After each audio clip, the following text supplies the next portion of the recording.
हिमालय के जंगल में एक टुनटुनी चिड़िया रहा करती थी। वह बहुत ही काली थी। और फिर एक दिन की बात है, टुनटुनी चिड़िया की माँ उसकी सहेलियों से कहती है, अरे क्यों बच्चों, तुमने टुनटुनी चिड़िया को पानी क्यों नहीं पीने दिया? आखिर ये तो तुम्हारी सहेली है, आज से ऐसा कभी मत करना प्यारे बच्चों। फिर पिंकी चिड़िया टुनी से कहती है, ठीक है आंटी, हम टुनटुनी चिड़िया को अपने साथ खिला लेंगे। और फिर टुनी चिड़िया वहाँ से चली जाती है। और फिर टुनटुनी चिड़िया पेट भरकर नदी से पानी पीती है। अरे पिंकी चिड़िया, तुम्हें अगर हमारे साथ खेलना ना तो हमारी तरह गोरा बनना पड़ेगा, वरना हमारे पास तुम्हारे खेलने की जगह नहीं है। अरे हाँ, हम तुम्हारे काले रंग से ना बेचैन है, तुम्हें गोरा बनना ही पड़ेगा। तुम सब बहुत ही बोरी है, मुझे नहीं खेलना तुम लोगों के साथ, मैं अपने घर जा रही हूँ, तुम बहुत ही बोरी हो। अरे नहीं खेलना है तो कौन कह रहा कि तुम हमारे साथ खेलो, पर अपनी मम्मा को जाकर कुछ मत कहना, वरना ठीक नहीं रहेगा।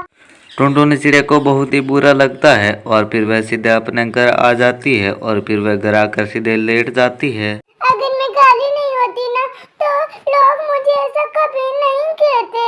मेरे कालेपन की वजह से ना लोग मुझे बहुत ही परेशान करते हैं। भगवान, तुमने मुझे क्यों काला बनाया? इस तरह से टुनटुनी चिड़िया अपने काले रंग की वजह से बहुत ही ज्यादा उदास रहती थी। इस तरह से काफी समय बीत जाता है और फिर अब टुनटुनी चिड़िया बड़ी हो जाती है। और फिर एक दिन की बात है, टुनटुनी चिड़िया के घर सुंदरी कवि आती है।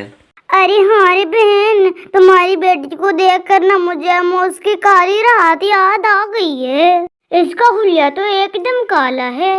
अरे सुंदरी, तुम तो बहुत ही समझदार और अच्छी कवि हो, फिर तुम ऐसी बातें क्यों कर रही हो बच्चों जैसी? आखिर आपका रंग भी तो काला है। मेरी बेटी कामाक्षी की रात बोल रही है।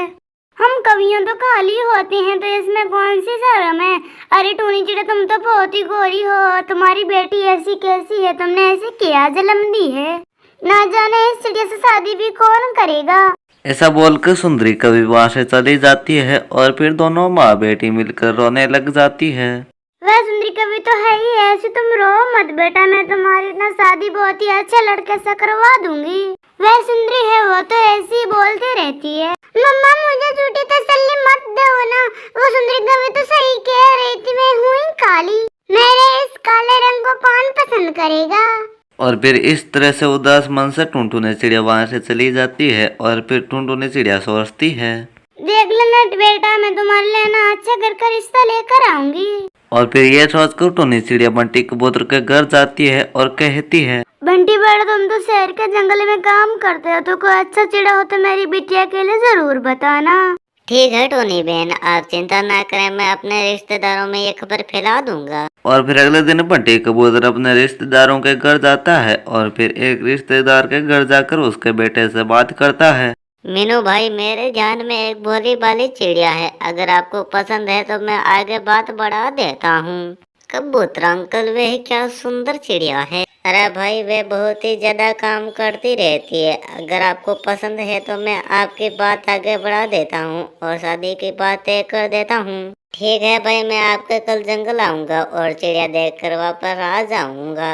और फिर यह कहकर वे दोनों अपने अपने कामों में लग जाते हैं। और फिर जल्दी ही अगले सुबह हो जाती है और फिर टुनटुनी चिड़िया को देखने के लिए वे लोग आते हैं।